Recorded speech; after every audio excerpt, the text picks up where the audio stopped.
We'll finish this morning with the delivery of materials to the early Earth, and we'll talk about delivery of carbon. Now, as John actually pointed out at the very end of the lecture before the coffee break, one has to be a little bit careful about what it is that one needs to actually deliver in terms of carbon-bearing molecules. The old story used to be that there was a tremendous advantage in the origin of life if you could actually deliver as complex a set of molecules to the Earth as you possibly could within, within reason, that is, within the level of known complexity of organic molecules that are contained in interstellar space or in meteorites and comets. And as far as we know, that level of complexity is limited to the production of amino acids and nucleic acid bases. Of course, if you could deliver RNA wholesale to the Earth, that would be a different story, but then actually you would not have solved the problem of the origin of life. You would simply have transferred it to another place. Now, there isn't actually a lot of advantage to bringing intact amino acids to the Earth, because the production of amino acids is so straightforward. Even in the terrestrial environments that people are thinking of now, as Jim Casting said, environments that are not dominated by CO2 but have all sorts of other gases that change the chemistry in such a way that you can probably easily synthesize amino acids in a wide variety of prebiotic terrestrial environments. And when I talk about Titan, I'll talk about an environment where we might be able to test some of this. And the same for nucleic acid bases. So in one sense, all you really want to do is bring carbon at some level. On the other hand, probably the wider variety of organic molecules you can bring, the more interesting it is at some level. So what was the organic environment in the Hadean? And the answer is that we really don't know. There's certainly chemical evidence for life at 3.8 or 3.9 billion years. There's evidence for liquid water on the surface at 4 billion, and for the existence of liquid water somewhere in the crust as far back as 4.3 or 4.4 billion.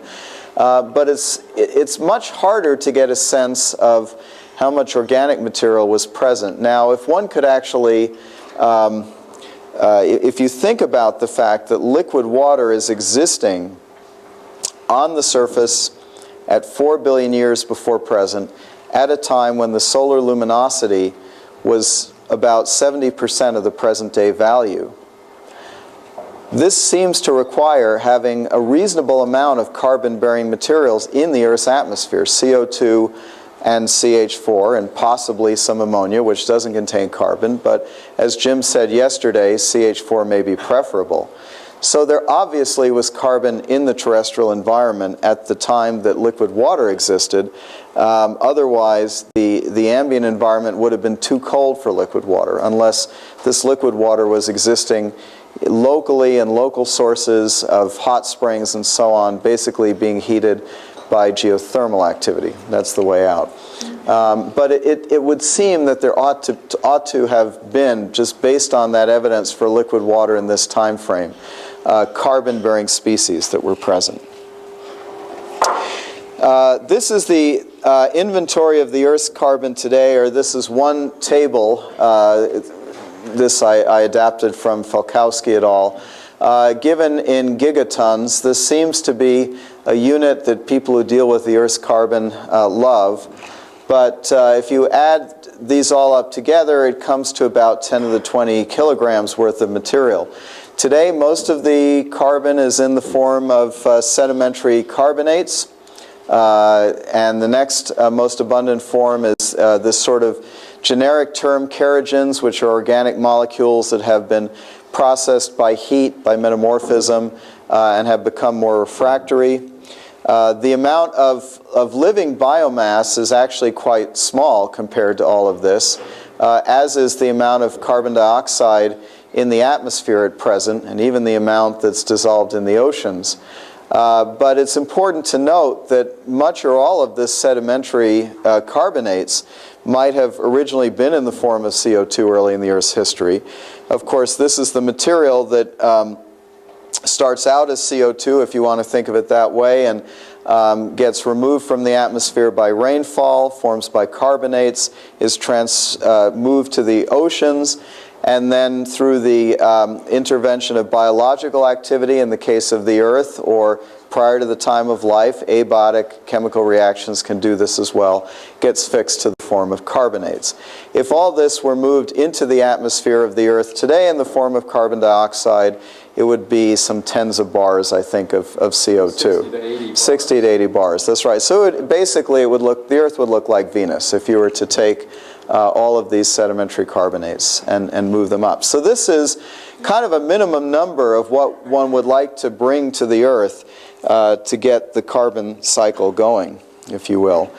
Now this is the result of some simulations by David O'Brien and colleagues, which are similar to the ones that I showed you yesterday, in which we assume that there are several sources of water available in the form of meteorites at the Earth. So this is the log of the water mass fraction versus distance from the sun in astronomical units, and here the color bars refer to a water scale which you saw yesterday. So basically the Earth's abundance of water is sort of between the red and the green here. The main belt comets, the purple in this case, represent objects that are as much as 50% water, and the carbonaceous chondrites are on the order of a few percent to 10% water. And then these little pies here are just different outcomes of our simulations, where the semi-major axis is shown 0.5, 1, 1.5, and 2. I've cut this diagram up so you'll have to transfer by eye where these different points are. The size of the planet is proportional to the mass of the planet, and here I have the Earth and Mars shown for scale. Mars actually came out a little bit big. That's my failure at being a PowerPoint artist, but it's roughly right. And these simulations are characterized by different eccentricities of Jupiter and Saturn. E is an eccentric Jupiter and Saturn. C is a circular orbit. These are hybrid models. The point of this is that you can get any number of outcomes you want. And if you imagine that in addition to the main belt comets having the richest source of water, that they also have the richest source of organic molecules, as I'll argue in a moment, these different outcomes also give you different abundances of the carbon inventory for the Earth. So if we just take one of these, for example, here's a case where we have a body at the orbit of Mercury, at the orbit of Venus, excuse me, although it's a little bit further in, a body at the orbit of the Earth, and our perennial problem with our model, which is that we get too large a body at Mars. Here, the carbonaceous chondrites are a large fraction of the mass of the Earth, and this is probably geochemically implausible.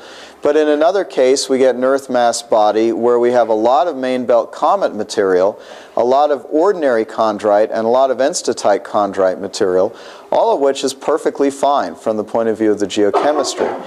And it's the main belt comet material that will carry in most of the water and essentially all of the organic molecules. So if I take the mass of the Earth and I take the limit that the geochemists have imposed on the, let's say, the amount of carbonaceous chondrite material, which is 1%, and I say that 2% of that carbonaceous chondrite material is carbon-bearing, I still come up with about 10 times the Earth's, well, let's not say carbonate, let's say total carbon inventory. Because the carbonates are about 60 or 70% of that. So this provides more than enough material to explain all the carbon that we see in the Earth's surface environment today. How much else is in the crust is not really clear. There's probably not very much in the mantle, although there could be some. If you don't like the carbonaceous chondrite case, then again take the main belt comet case. But the point is that these simulations that bring water to the Earth bring large amounts of carbon-bearing material also, and they bring it early and they bring it to the deep interior, because remember that The objects that are supplying these are not tiny meteorites, and they're not even asteroids, which are also tiny. They're lunar and Mars-sized bodies that have the compositions of these meteorite types shown here, and then this putative type, which does make me very nervous because there are only 5 examples of it in the asteroid belt, but presumably also in the form of large bodies. Jonathan? Jim. So early in the Earth's formation, those big bodies come in and a lot of the volatiles may get buried. Later on, when the Earth has grown up, when they come in, they explode, they vaporize on impact, so their volatiles go directly into the atmosphere. Well, if it's a large object hitting the Earth, a moon-sized object, even in the last phases of the Earth's accretion, a lot of it will go into the mantle. Because the disruption of the body doesn't see the atmosphere, basically. It only sees the solid surface. The objects that see the Earth's atmosphere are the ones that have a mass that is smaller than the equivalent mass that you get by integrating the column density that is passing through in the atmosphere. So you would still, in the end stages, deposit anywhere from the deep interior for the largest bodies to the atmosphere itself for the smallest impactors. And was that? Well, you know, if you get just a 10-kilometer one coming in like the KT, that will be deposited mostly in the atmosphere. Well, it goes right and some of the surface, but it hits the surface and vaporizes. Right. Okay. But the really big ones, the 1,000-kilometer ones, are going to bury a lot of that material in the crust. I mean, some of it will still remain in the crust, and the lunar-sized ones, the Mars-sized ones, will put it in the mantle. And you excavate a lot of mantle, but you also leave a lot of material behind.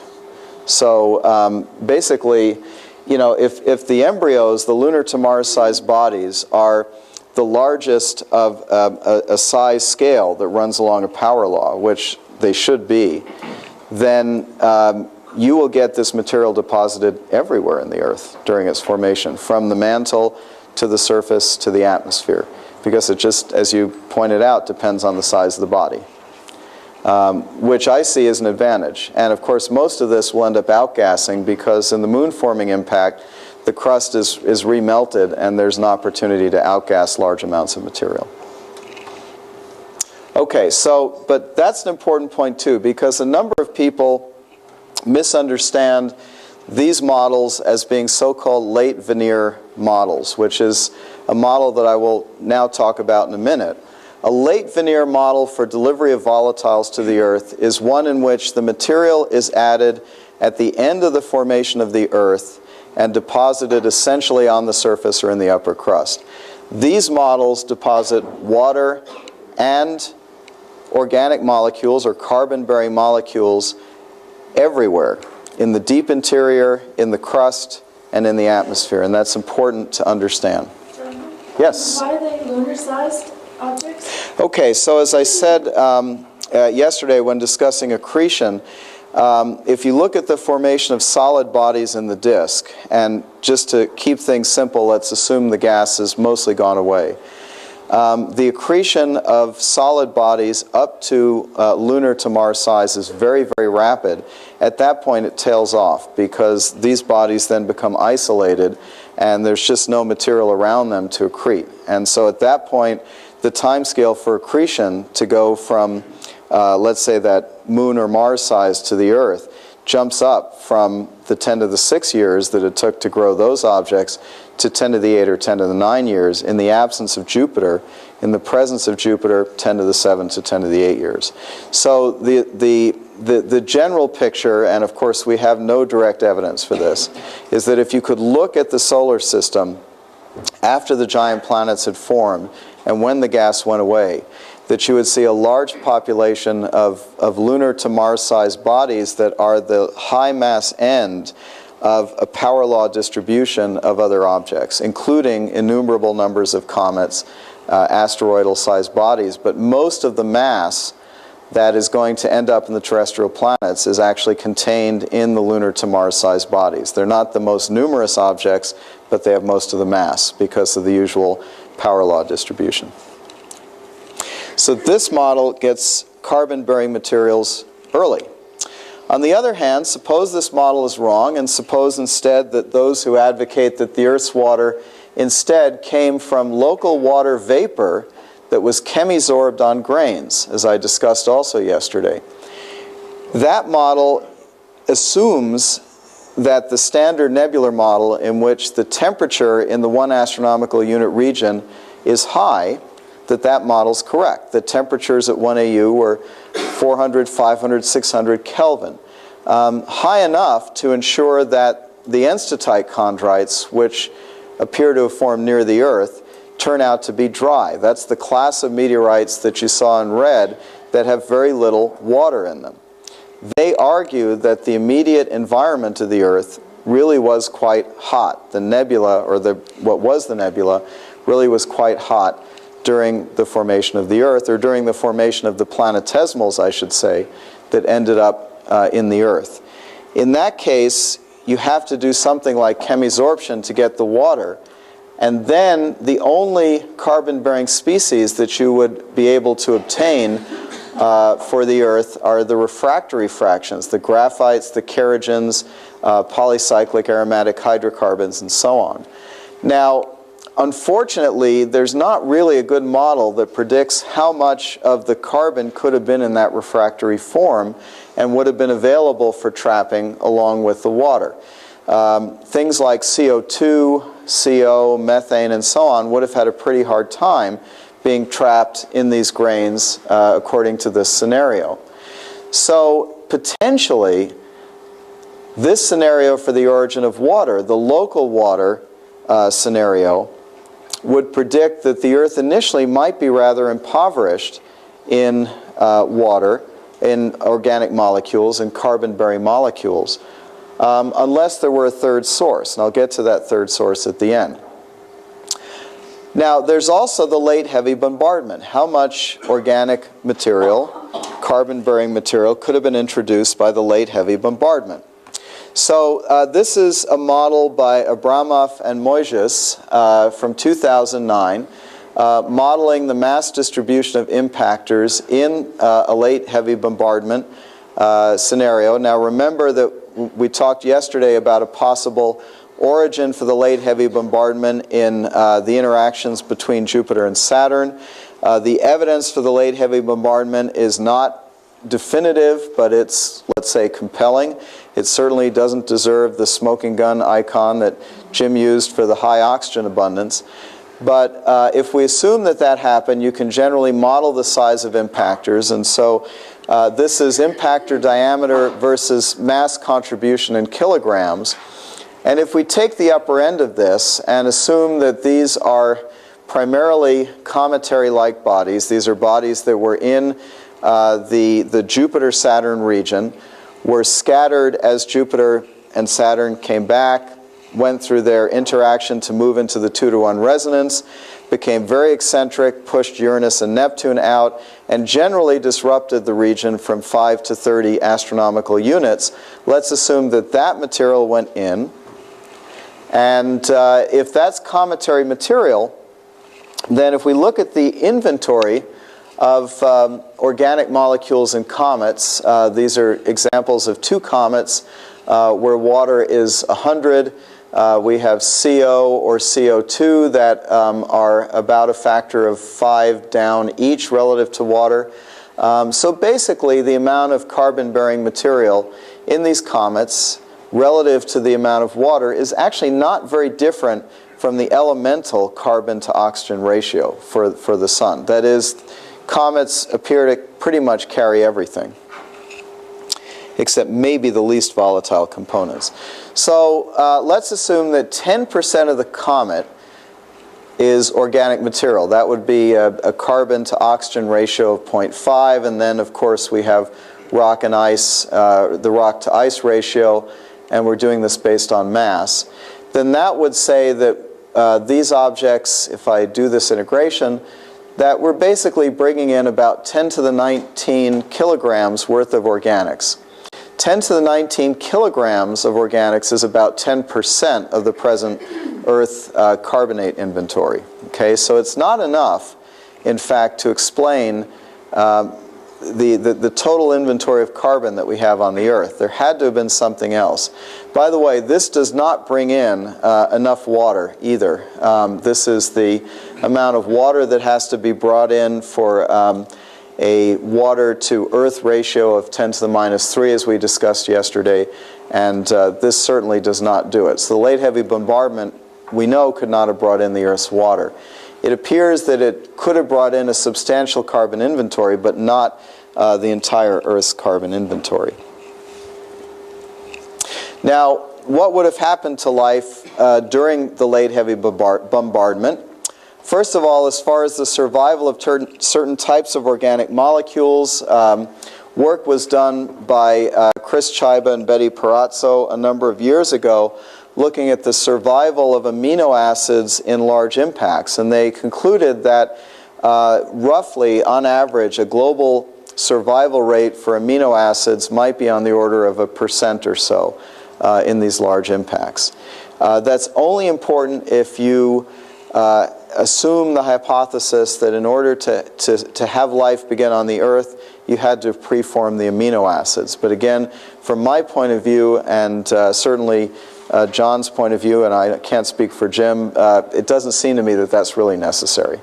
So I think we all agree that if you just bring in the carbon and the hydrogen, the simple biomolecules will be resynthesized. But what about life itself?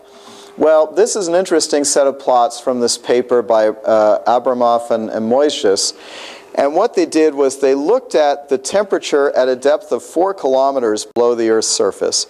They assumed that during this period of time, the kind of life that would be most likely to survive would be life that existed in the crust of the Earth, that could be shielded from many of these impacts. It would be a form of life that we might perhaps find eventually in the Martian crust, that exists below the surface, protected in the case of Mars from the very oxidizing surface environment from UV, which has access to water in the crust and perhaps uses the hydrogen as part of a metabolic system.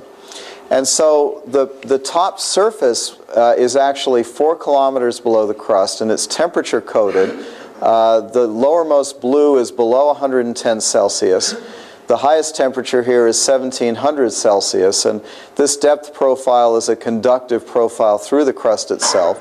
And then what you see here are little pock marks on the surface, which are the imprints of hypervelocity impacts and the temperatures that they end up generating at 4 kilometers.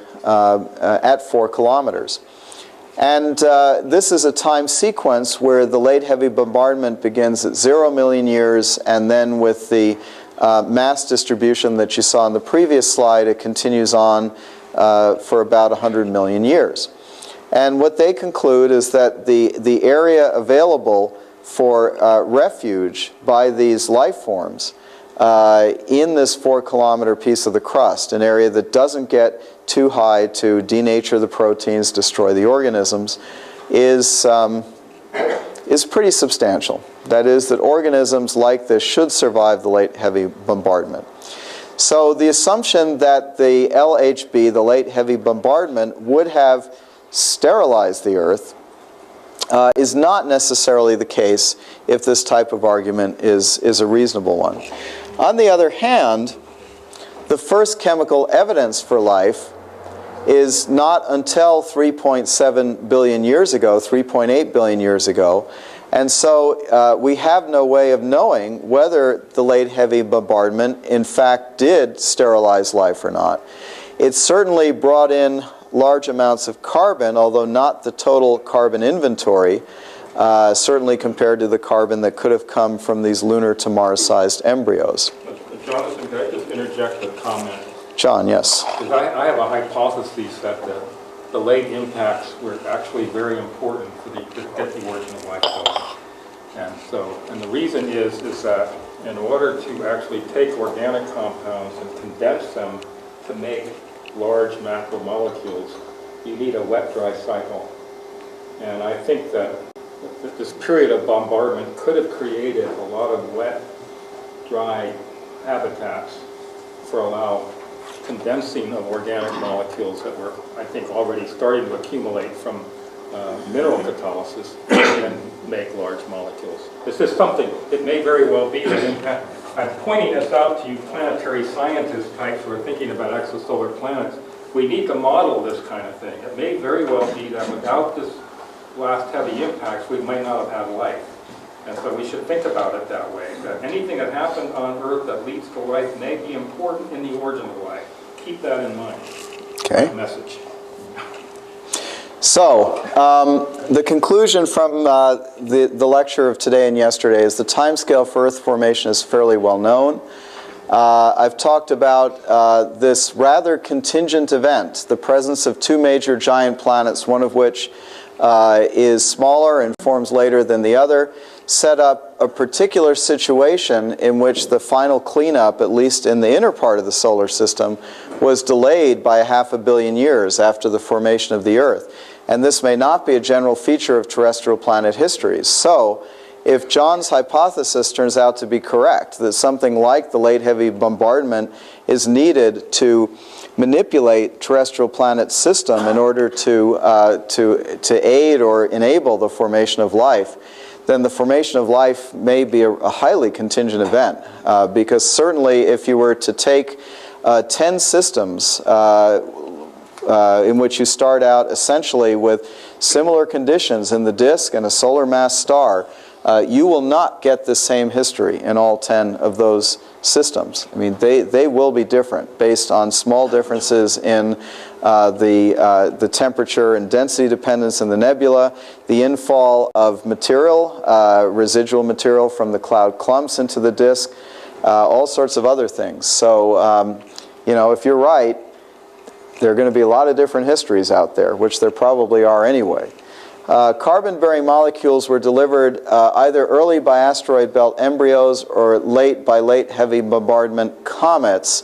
But the LHB really can neither supply the Earth's water, nor did it evidently supply the entire carbon budget of the Earth. So although we can't exclude the possibility that there was an early period from 4.5 to 3.9 billion years ago when the Earth was impoverished in carbon-bearing species, this is probably oversimplified for two reasons. One is the late heavy bombardment doesn't quite give us all of the carbon inventory. Secondly, there's evidence from the presence of liquid water that there were plenty of greenhouse gases in the Earth's atmosphere, and those very likely contain carbon. And finally, we cannot forget that even if asteroidal or embryos from the asteroid belt were not the source of the Earth's water, you cannot prevent this material from striking the Earth during its formation. The Earth grew up from something. And there were lots of collisions with bodies, again, ranging in size from lunar to Mars size, all the way down to cometary size. And some of those bodies contained a lot of ice. Now, while most of that material may have been stuck in the outer solar system for the growth, during the growth of the Earth, even if the efficiencies were down at the 10% level, you'd bring in enough icy material potentially to seed the Earth. So this has got to be a very, very messy process, and one in which it's really not appropriate and too oversimplified to try to categorize things in terms of lunar to Mars sized embryos, and then another stage where there's a late heavy bombardment, and so on. Material was always coming into the Earth. There were peaks and valleys in the rates. There were differences in composition. But almost certainly organics were available pretty much from the beginning, I would think.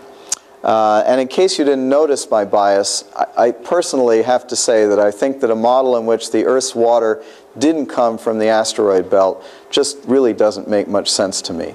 There was a lot of water out there, and it is very, very hard to prevent Earth masses of material from being perturbed by Jupiter and ending up on Earth-crossing orbits. I just do not see a way to do that.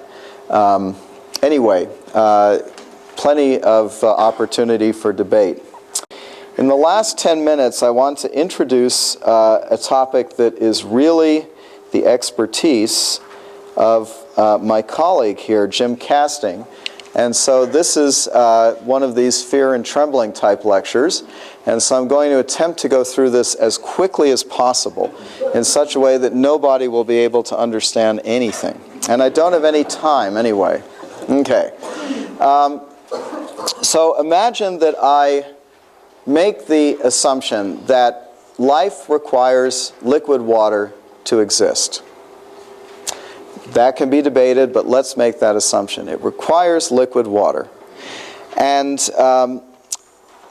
let me then ask the question, given the fact that the Earth has had stable liquid water on its surface for 4 billion years, even though there have been episodes where it nearly all froze over, but probably never did, can we sort of generalize this habitability of the Earth to other situations, other orbits, other stars, and so on? Well, the classic paper to really attempt this in a quantitative way was the paper by Casting, Whitmire, and Reynolds, and there's some precursors to this and postcursors and so on.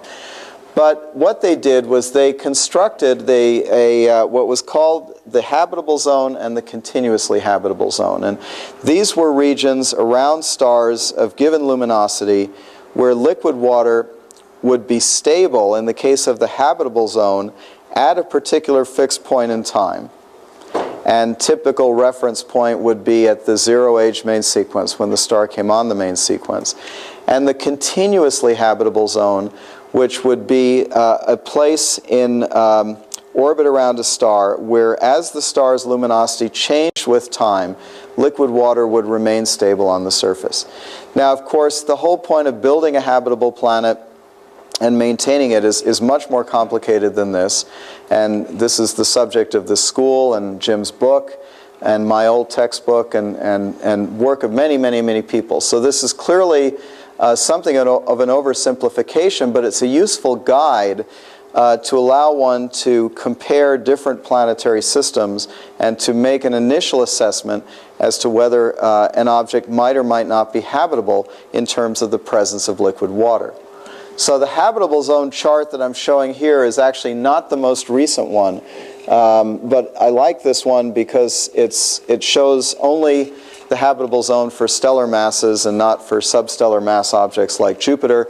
And it also doesn't have some other lines on it that are interesting, but I don't want to talk about this morning. So this is the mass of the stars in stellar masses, and this just goes from a tenth of a solar mass, 0.08 solar masses being the boundary of the hydrogen-burning main sequence, up to about a little bit more than 2 solar masses. I've put roughly the spectral classes here, just in a generic way, and I see that the boundaries are gone, but the astronomers in here can draw on the screen later. So a G dwarf is our type of star. F stars are more massive. They burn hydrogen more quickly. K dwarfs are less massive and longer lived, and M dwarfs are the smallest and longest lived members of the stellar main sequence. So what's shown in this outline here is essentially the zero-age main sequence habitable zone. The habitable zone that is available at the time the stars enter the main sequence. And then these curves, which are 0.5 billion, I believe, 2 billion, 4 billion, 6 billion years, represent the continuously habitable zones, I believe. Is that right? And the way you read this is, for a star like the Sun, the continuously habitable zone starts at this inner edge marked here, and goes to this outer edge over here. Is that right? But it narrows with time. And it narrows with time, that's right. Is moving, yes. So that's the point of these here, that you see the inner edge moving from, let's take the Sun again, from this point here to this point at 2 billion years, to this point at 4 billion, to that point at 6 billion. And as Jim said, what's happening is that the luminosity of the Sun is increasing with time, and so progressively the inner point at which liquid water is stable is moving further and further out. And they make arguments in their paper as to why they leave the outer edge fixed, but we don't need to talk about that here. Now, notice, of course, that M dwarfs evolve so slowly and are so long-lived that it doesn't make a lot of sense to try to put timescales on here, because they really don't evolve in luminosity over Hubble times. And so they're just, if you want to be in a nice stable place, go to an M dwarf. Okay, so let's, oh dear, that's out of place. Let me move first. No, I'll get back to that in a minute. So how does the habitable zone work? For the Earth, of course, we take one solar mass and one astronomical unit, which is where we sit today. And we're in very nice shape. We're right in the middle of the habitable zone until about 6 billion years after the sun has entered, 6 billion years after the sun entered the main sequence. And at that point, we're in trouble, because the luminosity of the sun is large enough that there's the potential for the Earth to lose its oceans by a kind of a moist runaway into the stratosphere, and then photolysis of the water, and then the loss of the photolysis products, which you're going to talk about. Okay. Let's look at two other objects very quickly that we know of. Of course, Venus is outside of the continuously habitable zone. It doesn't look habitable to me, and it doesn't look habitable to you. So that's obviously beyond the inner edge, and you can see that on that chart. Mars is a kind of a debatable object, which I'll leave till tomorrow. Here are two other objects. One is called Gliese 581G, which is between 3 and 4 times the mass of the Earth, which is one of a series of planets that orbits Gliese 581A, and its identification is really provisional. And I don't know at this point if it's still in play or not, but it is the very difficult object to pull out of the radial velocity data, and there is some debate about it. So anyway, I'll leave it at that, but let's say that it exists at the moment. And then the other object is a microlensing planet, which has this lovely name, which is between 2 and 8 times the mass of the Earth. Both planets orbit cool M dwarfs. Both planets are kind of avatars of what James Webb would like to look at. We'd like to look at with James Webb to potentially look for, you know, surface composition and so on, because they orbit M dwarfs. Now, neither one of these are good candidates, because this one doesn't do transits, and this one is thousands of parsecs away. But hopefully we'll get a list of very close by M dwarfs that have interesting planets, not too different from the mass of the Earth, that can be observed with James Webb, and I'll talk about that Friday. So let's go ahead and put those on the same diagram that we put the Earth. And I found out yesterday that there are a lot of very interesting backgrounds in this audience: particle physicists, computer scientists, and so on. So I did throw this in just to make sure we're all on the same page about stars. This is the stellar main sequence. This is luminosity in solar units. And this is surface temperature, photospheric temperature in degrees Kelvin, from 3,000 out to 30,000. The M dwarfs sit here. Our sun has a surface temperature of about 5,700 Kelvin. And also shown on this beautiful chart is some attempt to show the radii of these objects and their main sequence lifetimes. So the sun's main sequence lifetime is roughly 10 to the 10 years in total. The early M dwarfs here are more than 10 to the 11 years, out to sort of arbitrarily large values. The F dwarfs, though, up here, begin to have lifetimes that are uncomfortable in terms of having all of the wonderful evolutionary processes happen before the star leaves the main sequence. That's another interesting story. But the M dwarfs are down here. So for these two objects, the first of them is Gliese 581G, which in this NSF chart, where we have the scale of the 581 system superimposed on the inner part of our solar system to scale. This is an M dwarf, so G is quite close. The whole system's compact. That doesn't make it a roaster because of the low luminosity of the M dwarf. And in fact, if we put this on the chart, where did my other arrow go? There it is. It lies, for the mass of the M dwarf and the distance from the star, right in the middle of the habitable zone for this object. And again, with an M dwarf, it doesn't matter when, it's just always that way. Okay? On the other hand, MOA 2007 is in a really bad place. It's way, way down here, way off of the habitable zone. It's a frozen body that essentially, if you could go and look at it, would look like a very large version of Pluto, although because it does have a mass that is twice the mass of the Earth, maybe up to 8 times the mass of the Earth, it A, might not be a rocky terrestrial planet, and B, if it is, it has so much geothermal heating that it would have actually melted the ices on the surface. Which brings to mind the following point, and this is a subject I want to introduce for our discussion tomorrow of the planets of the solar system, which is, why do we need to only plot a water habitable zone? What if it turns out that water is not the only liquid that can support life? And so now you can make a laundry list of other liquids. You can talk about water-ammonia mixtures. You can talk about CO2 liquids. You can talk about sulfur liquids on the other end of the spectrum. You can talk about hydrocarbon liquids. And in the case of hydrocarbon liquids, which is way down here, the Ch4 habitable zone, crudely drawn, might look something like this. In our solar system, as I'll talk about tomorrow, Titan has a surface which is stable for liquid methane and liquid ethane, and has probably been stable for liquid methane and ethane for billions of years. Now, is there any particular problem, though, with the habitable zone around, let's go back to this one, with this sort of habitable zone?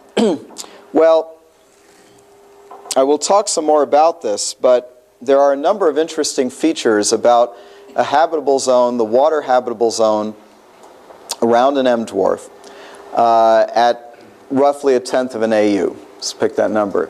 The planets are tidally locked. There are strong stellar winds.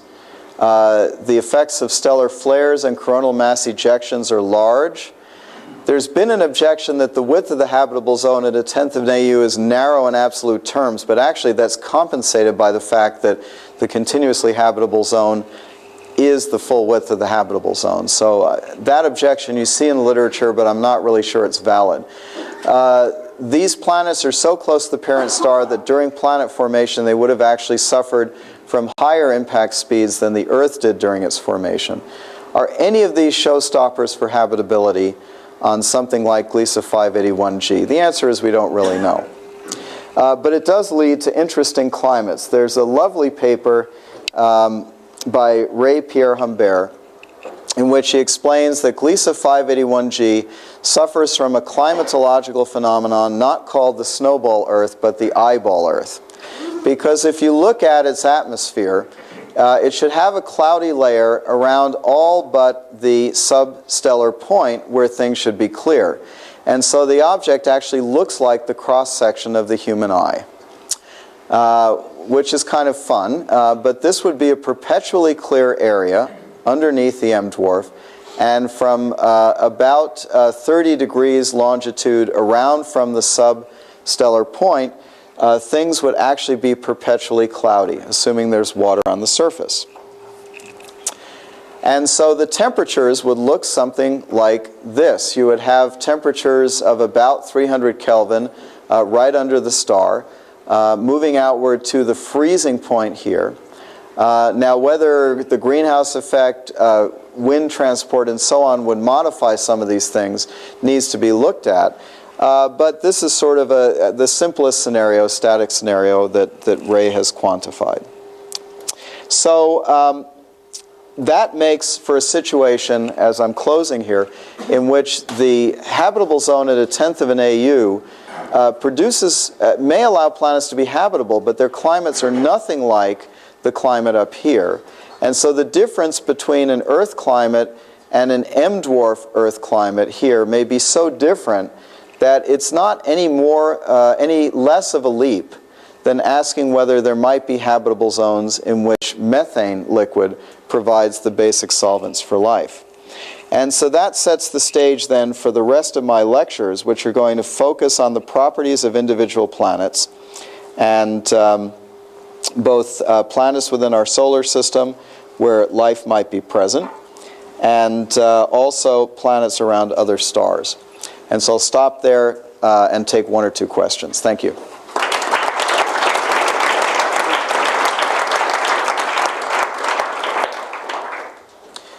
Yes. Do we have a problem with hydrogen?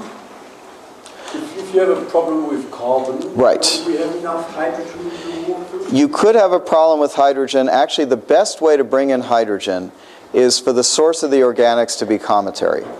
Because the table that I showed you shows that in comets, hydrogen-bearing organics, CH-type organics, are actually abundant enough that they would provide a sufficient, more than enough inventory for the current system. And then there's hydrogen and water as well. You don't need to, well, there's hydrogen and water.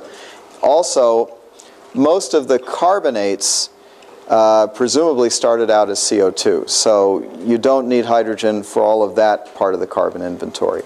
So the answer is between water and between the hydrogen-bearing organics that you see in comets, there's more than enough. Did you want to add to that? I would agree that the hydrogen mostly comes in as water, and then if you react water with rocks in the mantle, you get hydrogen that comes out of volcanoes. Yep. But I would think most of the carbon comes in as organics. Then it gets, a lot of it gets vaporized on impact. You make things like CO, and you can make the carbonates later by escaping hydrogen and using the oxygen from water. Yeah, you can certainly do that. That's right, absolutely. Yes, okay. There's another question. Yes. I'm just curious, are there more planets or M stars that are in the habitable zone and aren't super Earths, or are they the only two? It seems like Okay, well, first of all, then the number of planets around M dwarfs relative to the number that are around G dwarfs is not all that well known, because the M dwarf search is a very different kind of search. The techniques are different, and so there are systematic effects. There are suggestions and models that would argue that the occurrence of gas giants around M dwarfs should be smaller than around G dwarfs, but for smaller planets we don't know. As far as Earth-sized planets go, we don't really have any truly Earth mass or Earth-sized planets yet, although presumably the Earth-sized planets are in the Kepler data, but the statistics get really poor when you get down to that point. So I think in the next 5 or 10 years we'll probably know the answer to your question. Yes? If we have a planet with radiogenic heating far outside the habitable zone, can that provide enough heat for water to be fluid for a long amount of time? Yes, there's a great paper by David Stevenson arguing that the most abundant habitable planets in the cosmos are actually free-floating planets that were ejected from their parent stars, are rocky, but have large enough masses that the geothermal heat is maintaining a greenhouse atmosphere. In his case, he modeled a hydrogen greenhouse atmosphere, high-pressure hydrogen greenhouse atmosphere, and then liquid water was stable on the surface. And he argued that potentially those could be stable for billions of years. Now, whether they're geochemically stable, what happens to the hydrogen, how does it react with the water, the organics, that needs to be looked at. But it's illustrative of the fact that this is only one kind of habitability. A third kind of habitability is a planet that's tidally heated, like Europa, where there is an ice crust and beneath that is a liquid water ocean. We don't know if Europa is habitable, and it will be an interesting test, of course, to eventually look and see if it is, and I'll talk about that tomorrow.